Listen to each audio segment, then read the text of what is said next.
Y ahora arrancamos con todo con el verso 15, ¿sí? Y dice él, arranca diciendo, mirad que. Esta palabra en griego puede ser también asegúrense o cuiden que.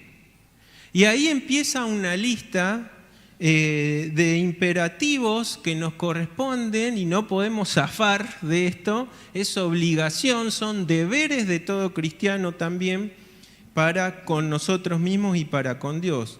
Dice, miren o cuiden o asegúrense de que ninguno que pague a otro que mal por mal.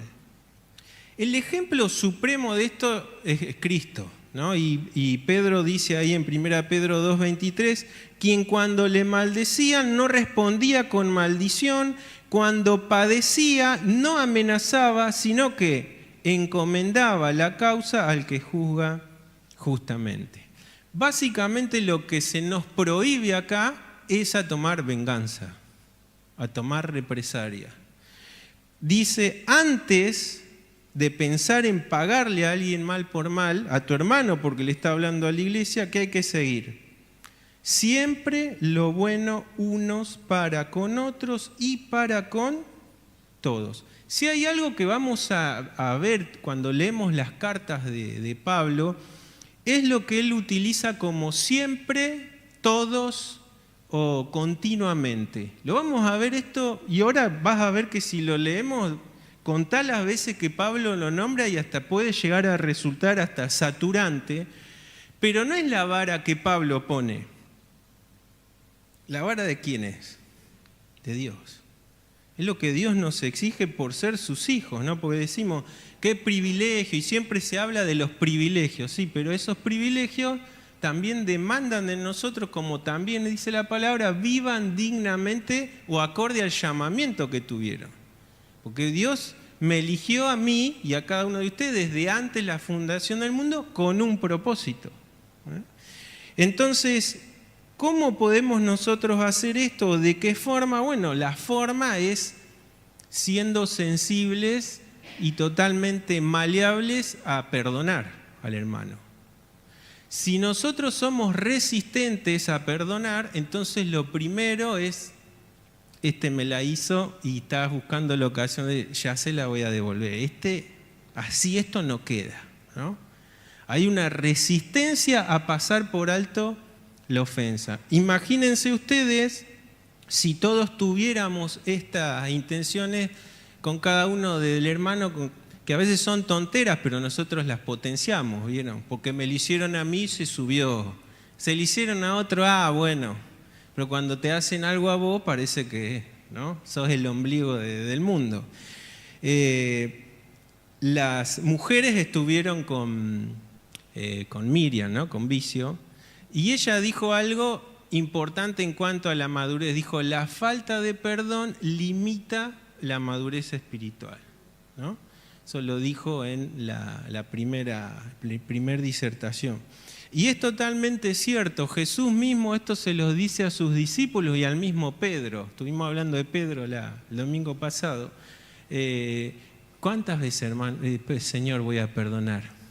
¿Hasta 7? Magnánimo Pedro, pues los judíos perdonan 3 veces y hasta ahí.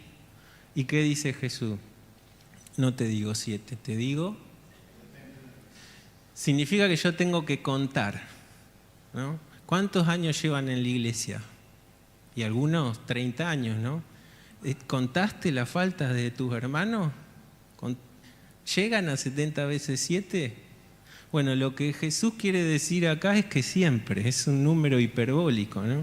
No estés contando, porque eso también es una mala actitud, ¿no? Anota, me hizo una, lleva 2, ¿no? La actitud siempre es perdonar, ¿sí? Perdonar. ¿Por qué? Porque Cristo nos perdonó. Y estando, miren, en una situación muy desagradable, desnudo en una cruz, crucificado, sangrando, dijo, Padre, no saben lo que hace. Y Esteban, que fue el primer mártir, fue similar. Lo estaban apedreando y ¿qué le dijo al Señor? No les tengas en cuenta este pecado. ¿Podríamos nosotros decir eso en esa situación? Bueno, pero Pablo dice acá, nuestra actitud siempre no es buscar represalias, venganzas, sino antes lo bueno. ¿Cuál es lo bueno? Es perdonar, ¿sí? Dice, verso 16, fíjense, ya vamos anotando los siempre y los todo. Vieron que ya lo nombró en el verso 15. Y ahora el 16 de nuevo, ¿estad qué? Siempre gozoso. La pregunta inmediata es si siempre se puede estar gozoso. O sea, Pablo plantea un imposible para nosotros. ¿Qué les parece a ustedes? ¿Es imposible estar siempre gozoso? Bueno, la respuesta está en aquel que escribe, que cuando lo llenaron de palazos en su espalda y lo metieron en una cárcel con un cepo incómodo en los pies, lejos de estarse quejando, oraba y alababa al Señor. Lo que significa que el que escribe no es un catedrático de allá encumbrado que da mandatos que es incapaz de cumplir, sino aquel que vive en carne propia, que se puede vivir gozoso a pesar de circunstancias adversas. ¿Por qué se puede vivir así? Porque como hoy cantábamos también, nosotros tenemos la paz de Dios. Es una convicción, no solo lo que sentimos con el término de sentimiento, de que a veces son cosas que, como dice, orando, ¿no?, en todo tiempo, y la paz de Dios te inunda. Eso todo lo hemos experimentado. Es algo que a veces hasta es indescriptible, ¿no? Se siente adentro. Pero hay una convicción primera a eso, de que hay una paz con Dios. ¿Por qué nosotros hoy estamos seguros de que Dios nos escucha en nuestras oraciones? Porque hubo alguien que me dio esa paz, porque éramos enemigos de Dios. En Cristo nosotros tenemos paz, y la paz que hay con Dios hace que nosotros podamos llegar a Dios. Eso es una convicción de fe. Eso es primero antes de cualquier sentimiento. Y porque está eso en nosotros, se puede tener gozo en Cristo. Sin la paz de Cristo no se puede tener el gozo que Cristo da. Dice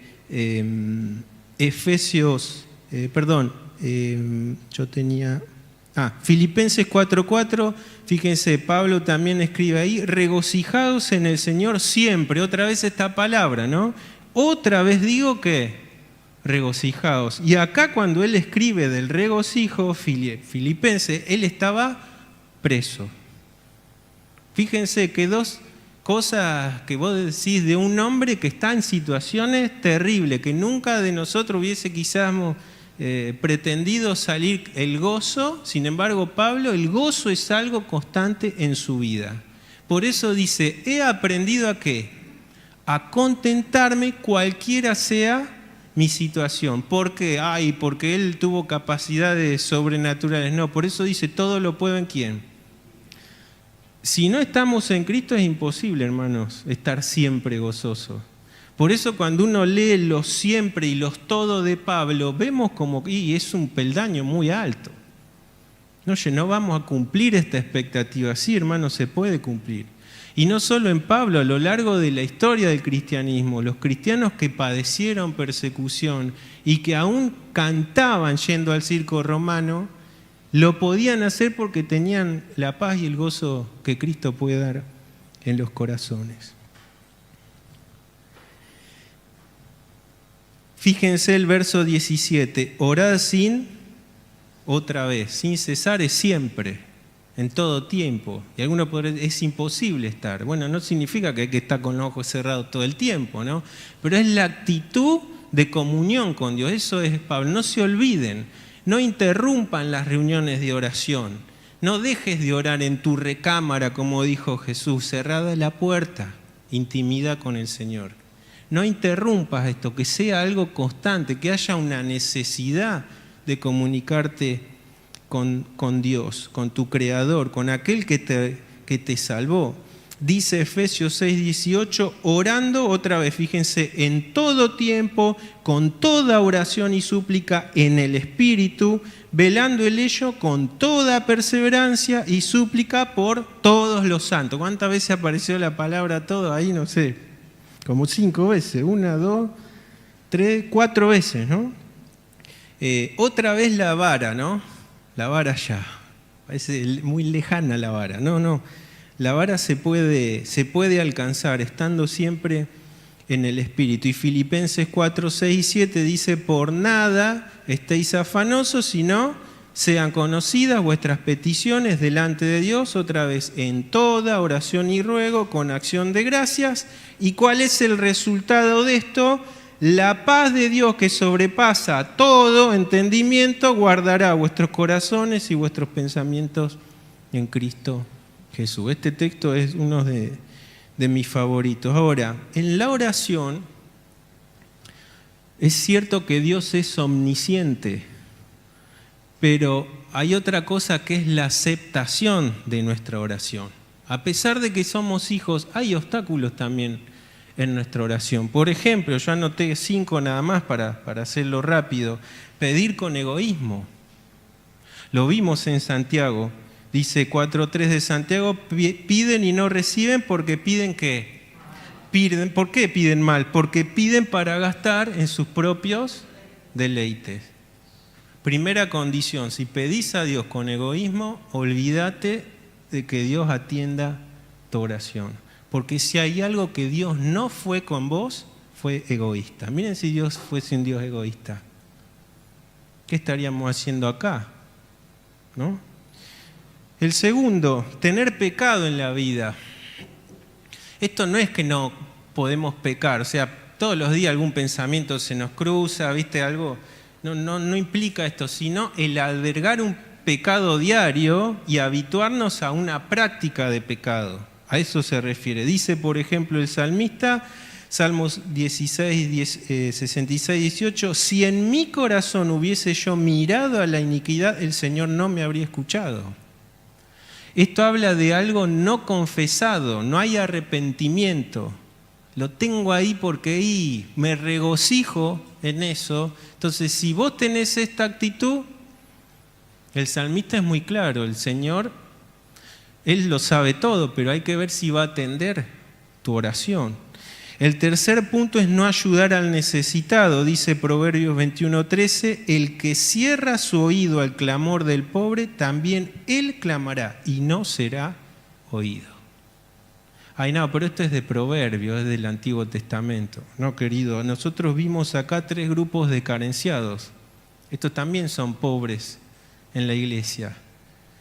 No pienses solo en lo material, hay pobreza espiritual también. Si vos cerrás tu corazón a estos hermanos tuyos, bueno, el día que vos pidas al Señor, vamos a ver qué actitud tiene el Señor para con vos. Sin duda te va a hacer recordar: mirá, me estás pidiendo algo que vos no estás haciendo. ¿Se acuerdan la parábola que el Señor cuenta de aquel siervo que le debía tanto?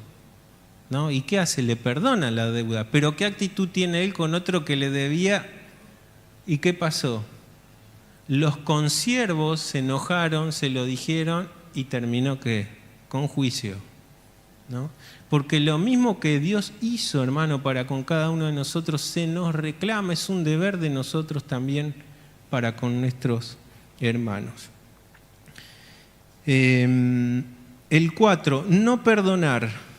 Es otro impedimento también o estorbo en la oración. Dice Marcos 11:25: y cuando estéis orando, perdonad si tenéis algo contra alguno, para que también vuestro Padre que está en los cielos os perdone a vosotros vuestras ofensas.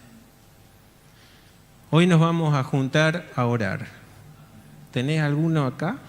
Entre ceja y ceja.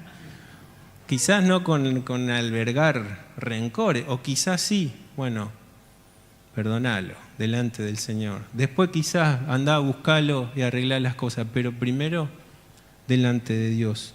Es ser hipócrita pedirle a Dios cosas que vos no estás ofreciendo. Y el quinto impedimento habla también de los matrimonios, problemas, sobre todo a los hombres. 1 Pedro 3:7 dice: vosotros maridos igualmente vivid con ella sabiamente. Hay que pedir sabiduría para vivir en matrimonio. La sabiduría no es solo para trabajar, para desenvolverse para vivir en matrimonio hay que pedir sabiduría. Pablo dice, el matrimonio es aflicción, trae aflicción de la carne, hay roces, hay cosas, hay etapas que van pasando. Pedile a Dios sabiduría. Santiago dice, si pedís sabiduría a Dios, ¿cómo te la da Dios? ¿Te mezquina la sabiduría a Dios? Te la da abundantemente, pero el que pida, pida con fe, no dudando nada. Tenemos que pedir sabiduría para vivir en matrimonio, para hacer un matrimonio en paz y en gozo. Y dice, vivid con ella sabiamente, dando honor a la mujer como a vaso más frágil y como a coherederas de la gracia de la vida, para que vuestras oraciones no tengan estorbo. Esa palabra estorbo dijimos que era como un vallado, como algo que, como un piquete. Te autopones un piquete a la hora de dirigirte a la presencia de Dios. Si vos no tomás esto que dice acá con respecto a tu esposa, sí, y de la esposa con el marido. Acá las cosas son de a dos. Sin duda, Pedro en ese contexto les tiene que hablar más fuerte a los hombres, sobre todo en la cultura de cómo se vivía y el rol de la mujer en esos tiempos, ¿no? Pero qué importante, hermanos, que a la hora, nosotros a veces tenemos esto de hablar de la gracia muy livianamente, que Dios nos escucha siempre. Sí, Él es omnisciente, pero hay condiciones, hay obstáculos, hay una relación. Estamos dirigiéndonos al santo, santo, santo. No vamos livianamente a su presencia. Entonces, oramos sin cesar, sí, pero oramos con las condiciones que Dios pide para llegar ante su presencia. El texto sigue, dice, dad gracias en todo, porque esta es la voluntad de Dios para con vosotros en Cristo Jesús. Posiblemente esa coma ahí está mal puesta. Ustedes saben que en el griego no hay signos de puntuación y tendría que ser dad gracias en todo punto, porque esta es la voluntad de Dios para con todos vosotros en Cristo Jesús, de todo lo que venimos viendo anteriormente. No es, la voluntad de Dios no es solamente dar gracias, ¿no? Ahora, característica del Hijo de Dios es ser personas agradecidas. Un hijo de Dios no puede ser un amargado que se queja de todo, un ingrato. Saben que esas características de la falta de gratitud están en los incrédulos. En las dos listas importantes, la de 2 Timoteo 3:2, que dicen los postreros días vendrán, y te tira una lista terrible. Bueno, entre esa lista están los ingratos. Y lo mismo dice Pablo en Romanos 1:21, hablando de los que desecharon a Dios. La falta de gratitud. A veces también se nos pega un poquito esto, ¿no? A nosotros. La queja, la falta de gratitud, la murmuración. Bueno, la palabra nos dice que la voluntad de Dios es que seamos agradecidos.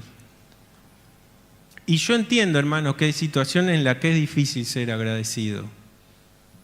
Pero si tenés el Espíritu Santo y tenés la convicción de que al que ama a Dios todo, esa es una convicción que está dada por algo.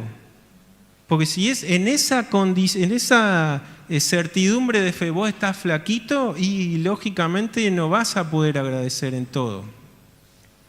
Las situaciones que nos tocan vivir a veces son difíciles y es difícil encontrar la gratitud en muchas situaciones.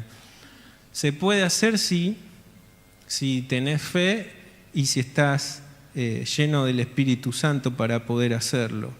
Dice 19, vamos avanzando. No apaguéis al Espíritu. Bien, esto es una figura metafórica en realidad. ¿Sí? Acuérdense que el fuego, incluso en Pentecostés, ¿qué se aparece? Lenguas como de fuego, ¿no?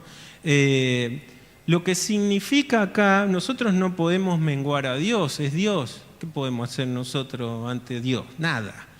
Lo que significa esto es que no limites el obrar del Espíritu en tu vida. ¿Y cómo se puede limitar? Y bueno, venimos viendo las negativas a todo lo que se nos viene pidiendo.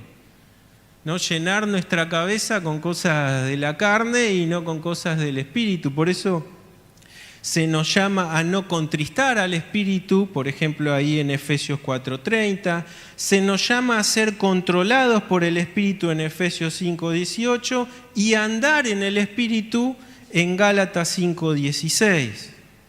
Este es un tema que podríamos hacer una serie aparte hablando de esto, ¿no? Pero fíjense que la salud de una iglesia depende fundamentalmente de esta llama poderosa de Dios que es el Espíritu Santo en la vida de cada uno de nosotros, no solo en la vida de los líderes. Si ellos no tienen el Espíritu lleno, la iglesia, no, de cada uno de los miembros. Se repetía la semana pasada de la función de los miembros y cómo se habla en el cuerpo, no todos los miembros. Hermano, el miembro que no funciona sigue siendo miembro. Hace disfuncional al cuerpo, pero sigue siendo miembro. Entonces requiere que cada uno de nosotros no contristemos y no apaguemos al Espíritu. Y no que andemos con el Espíritu, dice en el Espíritu. No ando como un compinche con el Espíritu y lo llevo a donde yo quiero. No, ando en el Espíritu. Es decir, Él me guía, Él me lleva, Él me instruye, Él me lleva a toda verdad. Y esto creo que es... en el transitar de la vida cristiana, bueno, vamos viendo cada día a veces cuánta falta me hace, ¿no? de estar en el Espíritu Santo. Sigue la palabra de Dios, dice, no menosprecie las profecías, examinadlo todo, retened lo bueno, absteneos de toda especie de mal. ¿Por qué leo estos tres juntos? Porque se refiere a lo mismo. Menospreciar las profecías no se refiere al libro de Apocalipsis, por algo sencillamente cronológico. ¿En qué año se escribe Primera Tesalonicenses? En el 50 más o menos después de Cristo, y Apocalipsis entre el 90 y el 95, o sea que es imposible que Pablo se refiera a eso. ¿A qué se refiere entonces Pablito acá? Bueno, a las profecías dadas por las personas seleccionadas por el Espíritu para ser profetas. Ahora, los profetas, hermanos, no son los que auguran cosas que van a pasar. Muchas veces sí, ¿se acuerdan? A Pablo le dijo, el dueño de este cinto le va a pasar esto. El mismo Ágabo dice que Jerusalén iba a tener hambre y por eso la iglesia empieza a juntar ofrendas para ayudar a los hermanos de Jerusalén. Pero no es estrictamente eso. Hoy se habla como que del profeta es recibí palabra, el Señor me... Yo cuando escucho el Señor me dijo que te diga, ya me tiemblan las patas, ¿viste? Porque hemos visto nosotros en la clase ejemplos de personas que han dicho el Señor me dijo y en la antigüedad hubiesen sido apedreados porque de cualquier cosa, ¿no? ¿Qué hacía el profeta? Bueno, 1 Corintios 14:3 dice, pero el que profetiza habla a los hombres para tres cosas, edificación, exhortación y consolación. Esa era la función del profeta. No era el horóscopo religioso. Tenía este rol importante. Por eso Pablo dice en un momento, procuren que no impidan hablar en lengua, pero procuren profetizar. Porque es mucho mejor y más ventajoso para el pueblo de Dios. Inmediatamente dice, no menosprecien a los que les están dando estas palabras, pero ¿qué hay que hacer? Examinadlo, ¿qué? Otra vez la palabra todo, y retengan ¿qué? Lo bueno. ¿Por qué? ¿Había falsos profetas o no? ¿Y hoy hay falsos profetas? ¿Qué les parece? Incluso, hermanos, a veces nosotros tendemos a que el que habla acá, ¿cómo estuvo la reunión? Media aburrida, habló Nicolás, ¿viste cómo es Nicolás? Retenemos lo malo. Y lo digo porque a mí también me ha pasado. Hermano, cuando alguien se para acá, proponete retener lo bueno. Si el que habló fue aburrido, pero citó un pasaje de la Biblia, la palabra de Dios siempre es buena. Medita en ese texto. Los que tenemos años de estudio y años en iglesias, llega un momento que tenemos que escarbar un poco más en la palabra de Dios. Hay cosas que escuchamos y escuchamos y escuchamos. Entonces hay que hacer la práctica de ¿qué? de retener más los buenos, de meditar, de llevártelo a tu casa y en la semana decir, che, este pasaje tiene que tener algo más para mí, y buscar. No critiquemos, muchas veces acá se da leche, se da papilla porque hay niveles de crecimiento espiritual. No todo estrictamente lo que se dice de acá es para vos. Porque quizás tu nivel está ya para un bife de chorizo y no para... Pero considera que si hay palabra de Dios, retené lo bueno. No te vayas con lo malo, porque fallas tenemos todos los que nos paramos acá. Pero si se abre la palabra de Dios, la palabra de Dios es lo bueno. Llévate ese texto, medita en eso, retené lo bueno y abstenete de toda especie de mal. ¿Qué especie de mal? Y bueno, de criticar, ¿sí? Si al hermanito que está acá adelante le falta, orá por el hermano, pues Dios lo va a capacitar, lo va a preparar, ¿sí? Dice, y el mismo Dios de paz os santifique por, otra vez, completo. Es que Dios no hace las cosas a media, nosotros somos los que hacemos las cosas a media. Pero es el deseo de Pablo y su oración. Dice, y todo vuestro ser de espíritu, alma y cuerpo, otra vez la palabra todo, sea guardado irreprensible para la venida de nuestro Señor Jesucristo. Fiel es el que os llama, el cual también lo hará. Y esto es importante conocer también. Hay cosas que dependen de nosotros, pero la santificación completa es obra del Espíritu Santo. No podríamos nunca, hermanos, estar en la presencia de Cristo si el Espíritu Santo no hubiese hecho la obra. No hace la obra. Si no completa la obra, no podemos ir al encuentro. La obra incluso en la glorificación de nuestros cuerpos, porque Pablo dice, ya fuiste justificado, ya fuiste santificado, dice, ya fuiste glorificado. Pero ¿cómo? Si mi cuerpo es un sentido posicional y eterno, pero mi cuerpo aún todavía espera glorificación. Mi mente espera glorificación, porque todavía no es pura. Esa obra perfecta la va a hacer el Espíritu Santo. Por eso dice, ¿fiel es quién? El que lo prometió. Nosotros, si de nosotros dependiera la pureza estricta de la iglesia y de nosotros, hermano, es imposible. Por eso dice Filipenses 1:6, estoy persuadido de esto, que el que comenzó en ustedes, ¿qué va a hacer? ¿Hasta qué día? Eso también es una certeza poderosa del Señor que tenemos que tener, pero tenemos que cumplir con estos condimentos, con estas exigencias que el Señor nos pide. Y terminamos con las salutaciones rápidamente, me paso 5 minutos. Dice, hermanos, orad por nosotros. Pablo está pidiendo que oren por él. Pablo, si vos estás en la cúspide de todo el ejemplo, dice, sean ejemplos de mí como yo, de cómo vas a pedir que oremos por vos. Pablo nunca deja de necesitar las oraciones del pueblo de Dios. Y esto también es una lección para nosotros. Nunca estamos en un nivel de que no necesitemos la intersección del hermano que tenés al lado. No somos Superman. Nos necesitamos unos a otros. Y Pablo, siendo Pablo, es totalmente consciente de esto. Su obra depende sin duda de Dios, pero también del sostenimiento de sus hermanos en oración. Oren, dice, por nosotros. Saludad a todos los hermanos con ósculo, que es lo que Adrián siempre habla, ¿no? El beso santo, era un beso y un abrazo. Esto, hermano, es porque es cultural.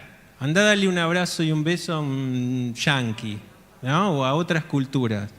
Esto no es para andar imponiéndole a nadie. En la cultura se hacía esto y era un beso santo porque no tenía dobles intenciones. Era un beso en santidad, como se viene hablando acá, ¿no? Y era un simbolismo de confraternidad, de hermandad. Por eso dice, no dejen de saludarse. pero que ese saludo siempre sea en santidad, es decir, sin dobles intenciones. Ni dobles intenciones para un lado, ni, viste, te pongo el cachete, pero a vos no te paso, no. Un saludo con todas las de la ley, como se dice, ¿no? En amor. Y dice el 27, os conjuro por el Señor que esta carta se lea a todos los santos hermanos. Interesante ese término, os conjuro. No es el conjuro de los magos, no tiene nada que ver con esto, ¿no? Es una rogativa encarecida por Dios, casi como un juramento a ese nivel. ¿Y por qué, Pablo, tenés que decir esto? Y porque saben que a lo largo de la historia siempre hubo tendencia a que los escritos santos quedan en una élite de pensadores, de encumbrados, y el resto del pueblo yo le digo y le filtro lo que le quiero decir. Y todos los que conocemos historia sabemos a qué me estoy refiriendo, ¿no? Incluso el declarar la palabra de Dios en un idioma que no entendían. Y dice que ni se les ocurra, dice, ¿no? Implícitamente Pablo, no leerle a todos los santos.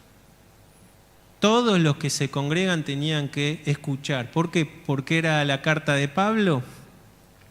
Porque es palabra de Dios. El día que la iglesia cierra la Biblia, ese día esa iglesia empieza a morir. Y hay muchas iglesias, entre comillas, que están llenas de personas adentro, pero lo único que hablan en el frente son experiencias, emociones, anécdotas, chistes, y pasan un buen tiempo. Pero lo que el Espíritu Santo utiliza para transformar no es mi experiencia, no es mi anécdota, mi chiste, es la palabra poderosa de Dios. Si no hay palabra de Dios, es en vano que te juntes.